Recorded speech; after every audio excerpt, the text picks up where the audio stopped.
understanding fatigue and how it affects your physiology and your mobility. Because fatigue is something that is largely very misunderstood. People always assume that it's a case of you're running out of energy in your body, you're running out of fuel, your blood sugar's getting too low, you just don't have enough stuff in your body to burn for fuel. But really, if we look at the physiology of the human being and what's going on internally when you do things like exercise, when you do things like get really hot on the inside and on the outside, there's kind of this cascade of effects that happen under a category of overheating, or rather, your temperature is getting heated up, and so there's a lot of collective metabolic responses to that heating up. So, something that people need to understand: this is something that's not it's not a perspective that's really looked at a whole lot in physiology, and so I think it's something that um, is largely misunderstood. It's not considered, and so whenever people talk about energy systems and exercise and getting tired and pushing through fatigue and stuff, they're kind of missing the overlying point of, they get what fatigue is in a way, they get how it happens in a way, but it's not really understood why it happens. And fatigue has a fundamental purpose, which is to help to regulate your behavior and to act as a demotivating factor. So something that we can consider is that the human body has an extraordinarily small window for temperature change. So if the average human body temperature is somewhere around 37 degrees Celsius, plus or minus half a degree, and that can vary all throughout the day, but it stays, pretty much right next to that 37-degree mark.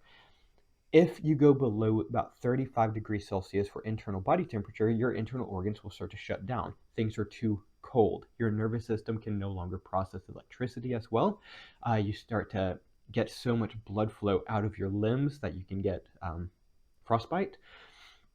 And your internal organs are basically just fighting to have enough heat to survive, because you have to have enough of a temperature in your body to regulate metabolic processes. Otherwise, it slows down too much and you will die.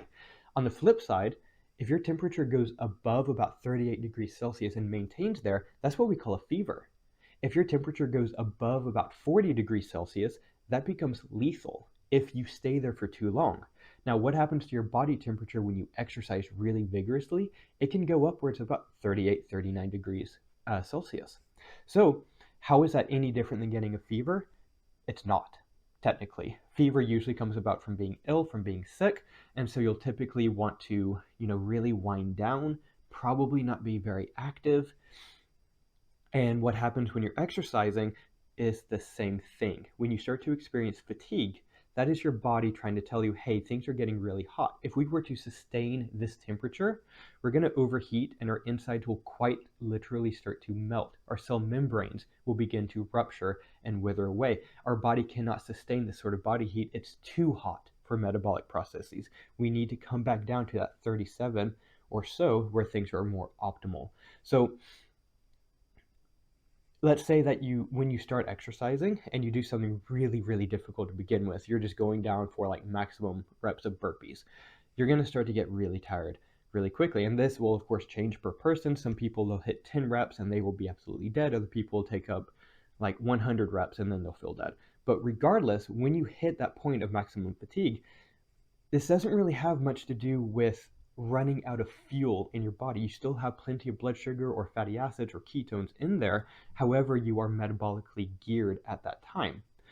But rather, things are getting so metabolically hot because when you exercise, your chemistry inside your muscles, inside your blood, inside your whole body increases a lot, by anywhere from like 50% to 300%. And there is a corresponding heat increase with that increase in chemical processes. Your body has to manage that heat some way, and your muscles are extraordinarily good at insulating temperature. Your muscles keep you quite warm on the inside, even if you don't feel it on the outside. And I think that's a big part of why this temperature variation isn't really talked about when it comes to fatigue. People are too busy worrying about, their glucose tablets and maintaining their blood sugar and stuff. And that may help a bit because it helps to stave off hunger. It helps to regulate your hunger response, because if you feel hungry during a workout, that's very demotivating. But if you can learn to ignore things like that, you can maintain motivation. All of this comes down to, am I motivated enough to accomplish a task or not? You get to those final reps of your burpees, and you're going to want to give up. That's motivation, or rather demotivation at this point. If you can find something to motivate you, you can keep going with exercise for quite a while. But if you give into the fatigue, that's your body telling you, hey, you need to slow down or back off or stop doing this because you're getting too hot. I don't like it. So as your body gets hotter and hotter, as you're moving more, your carbon dioxide in your blood will increase. And we have chemical receptors in our body for regulating, or rather for understanding how much CO2, carbon dioxide, is in your blood. We don't measure oxygen in the blood, we measure carbon dioxide because our body says, hey, if the carbon dioxide is higher, that will relay information to chemical receptors in your body that will send info to your hypothalamus. Now, your hypothalamus is a part of your brain that helps to regulate your autonomic nervous system, and one of its primary duties is to regulate your core body temperature. And it can set the scale higher or lower depending on what you're doing. So if you become, or rather, let's say that you have not done any exercise for the last 5 years, like the most exercise you've done is going outside to your car. Like that walk from your car to the building you're going to is the most you ever work out. When you suddenly do exercise again, you're going to have extremely low tolerance for any fluctuations in your body temperature. And this goes both ways. Exercise can actually help you to tolerate the cold better in theory. There can be some components to that. But really what we're looking at is you have a slight elevation in your core body temperature. Your body is not accustomed to that. It's not metabolically geared to handle that.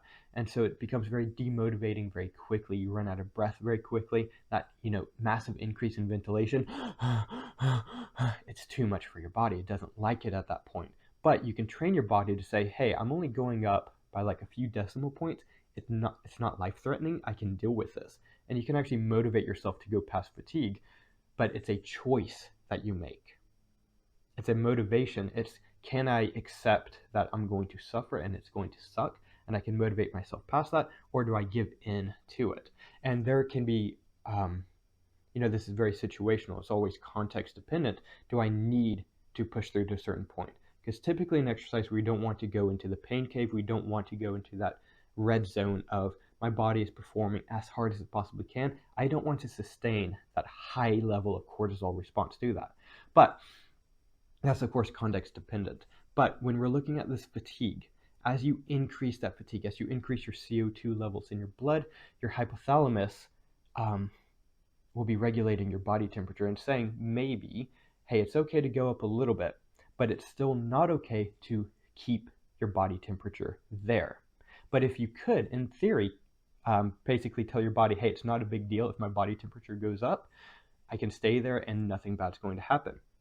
This is how amphetamines work, like methamphetamine, or this is a part of how they work, and a part of why amphetamines are banned as performance-enhancing drug.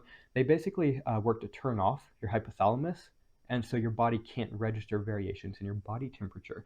And so you have people who can go days and days, literally, performing at high levels with athletic endeavors. So yeah, amphetamines actually adjust your body's ability to regulate body temperature.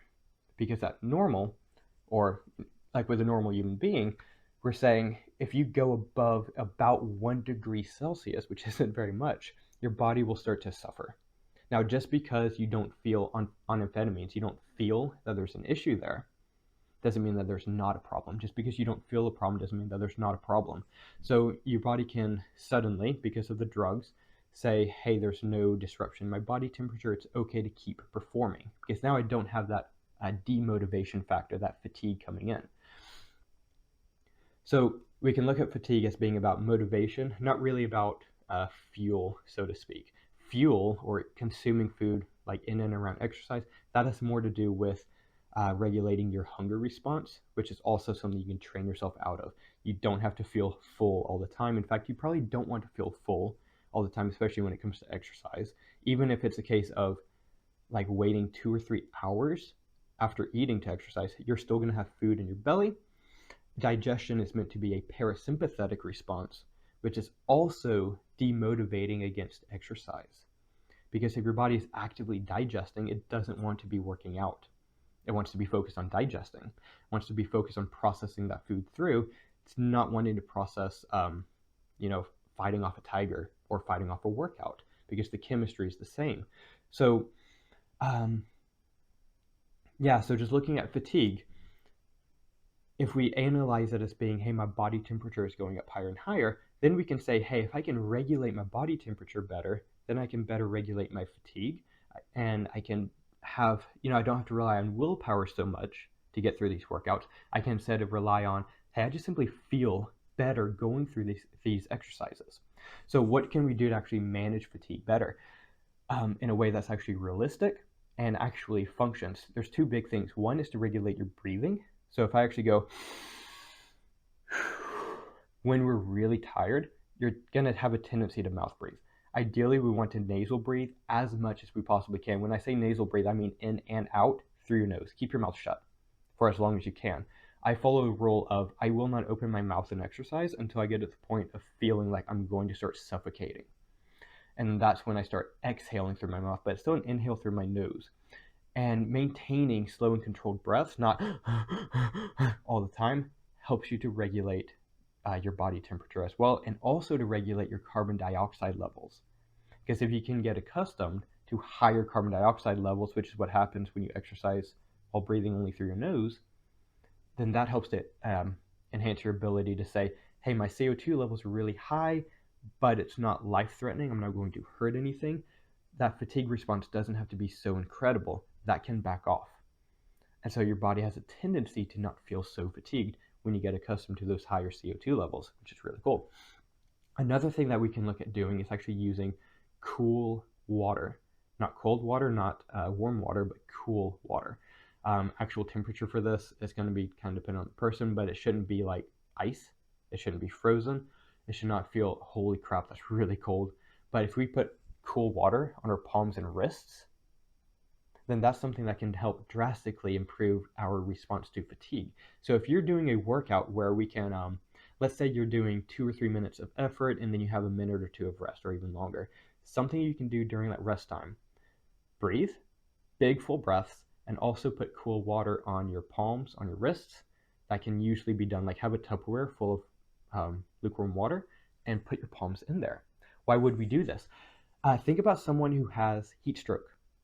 One of the first things you do for someone who has heat stroke that you go over in first aid is that you put cool water on the soles of their feet, if you can get them exposed, and also on their palms and their wrists, because this is one of the most superficial area for veins in your body.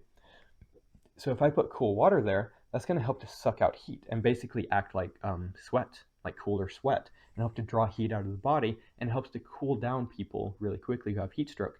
Heat stroke is just when the fatigue and the heat gets way too out of line. It gets way too high and your body cannot cope with it, and it starts to effectively shut down in a way. You can lose consciousness from heat stroke.